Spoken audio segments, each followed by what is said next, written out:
Warning, the following program contains scenes of death.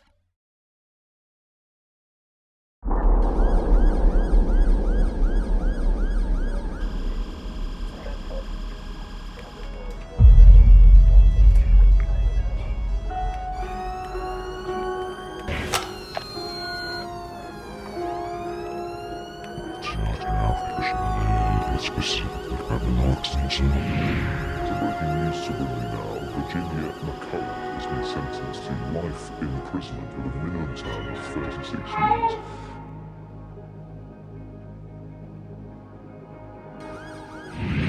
The problem with life is there are restrictions, remits, boundaries that each individual must adhere to fit into the structure of that life. Case in point, meet one Virginia McCullough. The 37-year-old was one who refused to adhere to any rules or structure in her life.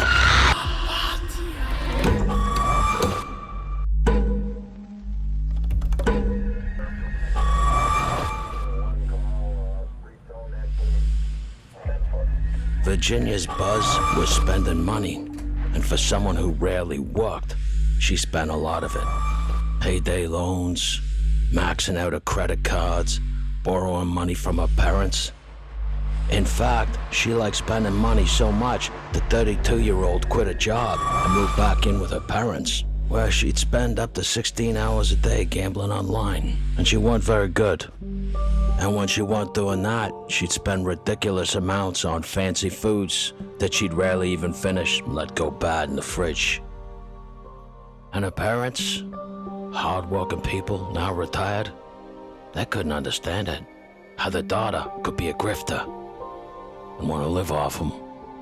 But she was their only child, spoiled and they knew it. But I guess they made the bed and they had to lie in it.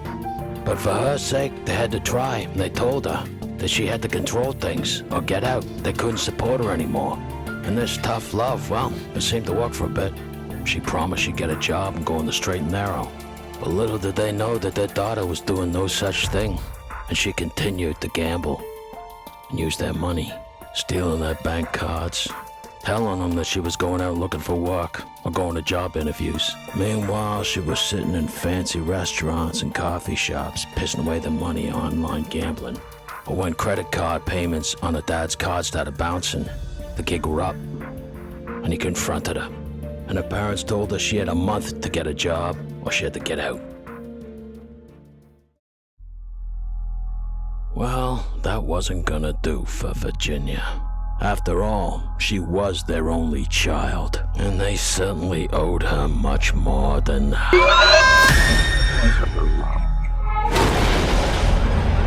It was then that Virginia figured the best way to dispose of her parents was to poison them.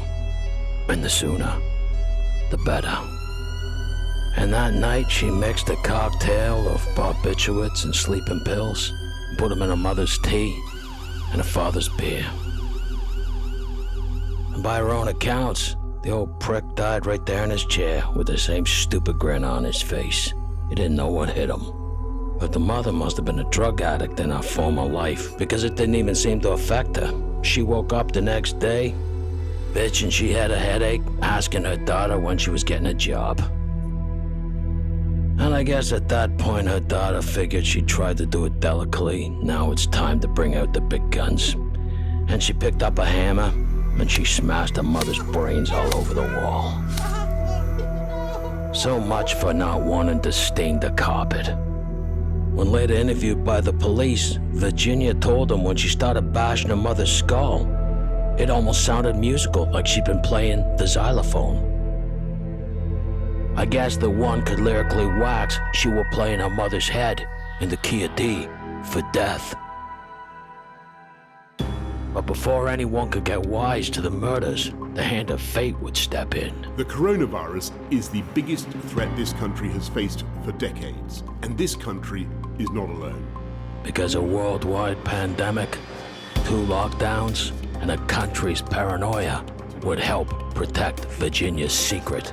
While she maxed out all her credit cards, and pissed away their pensions. While for 4 years, she kept her dead parents zipped up in sleeping bags, locking her mom away in a bedroom and her father away in his office. Makeshift mausoleums. She even put pictures up there for him and flowers. The goddamn life of O'Reilly, if they weren't dead. Relatives, friends, and doctors said that Virginia was conniving enough to say that her parents weren't able to come to the phone because they were ill, they were traveling, or they happened to be out at the time. But it was the doctors who eventually contacted the police and said they'd missed too many appointments and that they were now concerned about the couple's well-being.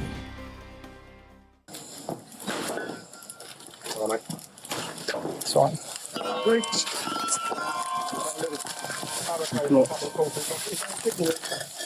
No one in here at the moment. Hold on. The police. Got it. Stay where you are. Stay where you are. Show me. Stay where you are. Show your hands. You there? Jenny. Yep. Jenny. Yeah. Oh. The time is 12:12. You're under arrest on suspicion of murder against Jonathan McCullough and Lars McCullough. Yep. Okay? You don't have to say anything, but it may harm defence. You did Can not I just mention take my coffee? when in question, so much want anything to do so with the evidence. Okay? Alright, your arrest is necessary for a prompt and effective. Is there anything in the pocket we should know about? Yes, there Where? is. Can I take you to it? No, you can tell me. Can we go in there for a second, just so I can tell you something about what's in there? Yeah. Yeah. And then Need to tell us the only something. reason I said I need to tell you something about what's upstairs on the top floor as well. It's fine. Yeah, okay. Sit in the fire, okay? Yeah. Is it here? Yeah. Yes, mind your feet, so obviously. Honestly, a lot of fun. No, it's fine. I know, but obviously I've got to be careful. My dad's body's in there. Right, okay. Yep, okay. Obviously I'll Where about say, your mum? a little bit more complicated. Okay. That's why I said, can I go upstairs and show Right, you? can you If explain one it of to them us, please? Because officers- we're trying to preserve this. It's now going to be seen, so we need to preserve this the best we can. So I don't want you to have you walking up there, all right? Because that's for your well-being as well as ours. Oh, no, up. Okay. Up. So what? Thank you. Where I'll grab will we some find your handbags mum? as well, if possible. Where will we find your mum? Okay, so upstairs there are about 5 wardrobes. Yep. It's behind the bed, but back next to the sink. It's the second one. I slipped a pile of those into his drink. There were about 2 or 3 drinks that I brought downstairs. And yeah, they were basically, he didn't drink all of them. He only drank probably about half of 2. But yeah, when I went in the morning, this was before my mother. When I went in the morning, early hours, I got up about half an hour early, about 6 o'clock in the morning. Came in and he was gone. He was gone. Okay. It's It's up to you if you want to talk. yeah. But the thing is, purpose of your arrest is for a prompt, effective investigation as well as by questioning you. We can't do that here. It needs to be done at a police station, all right? I did know that this would kind of come eventually. It's proper that I serve my punishment. So, yeah.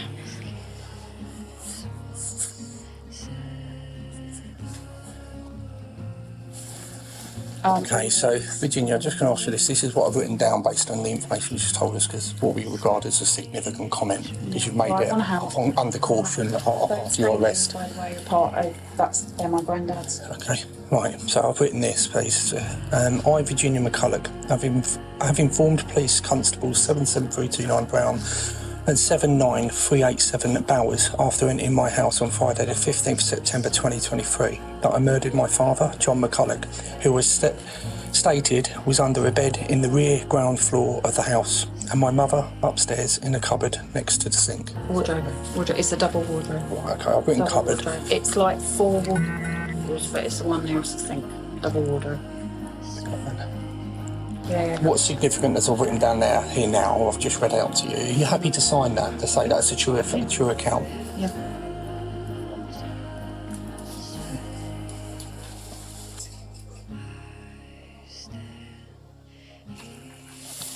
cheer up, at least you caught the bad guy. I'm I just know I don't waking up seem... today and done my job. No. I know I don't seem Not a lot. 100% evil, but we all... Yeah, I'm not going to comment on anything. It's not my job to comment on it, okay? Because I've got to be impartial with everything, okay? So I'm not going to give any comments.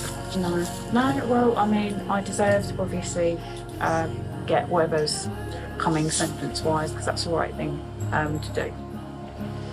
And that might give me a bit of peace.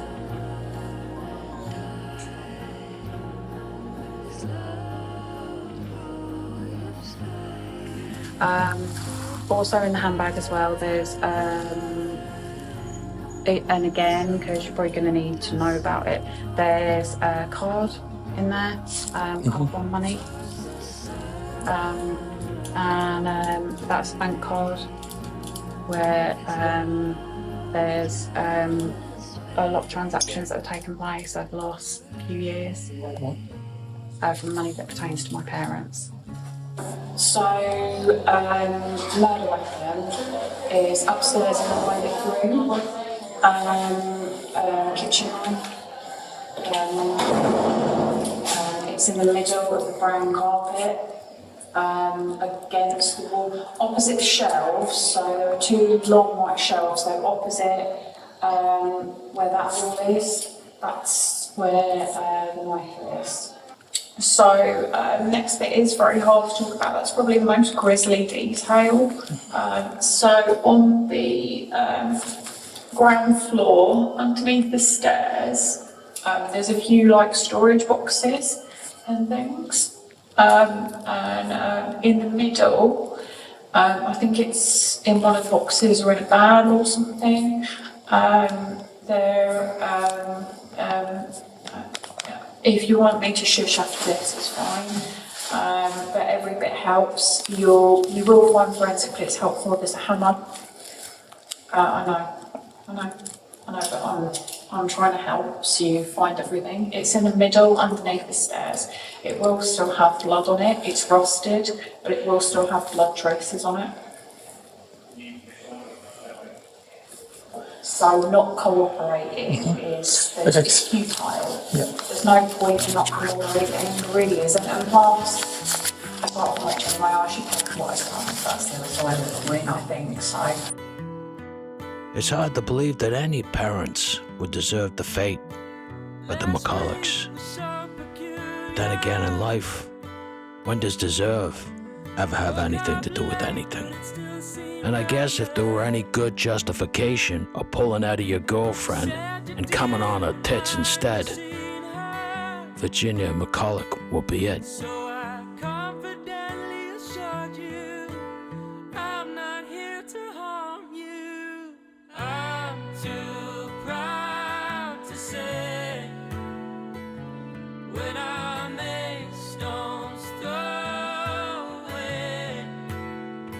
I'd rather leave the car downtown and take the train. I'm not here to haunt you. I'm not here to haunt you.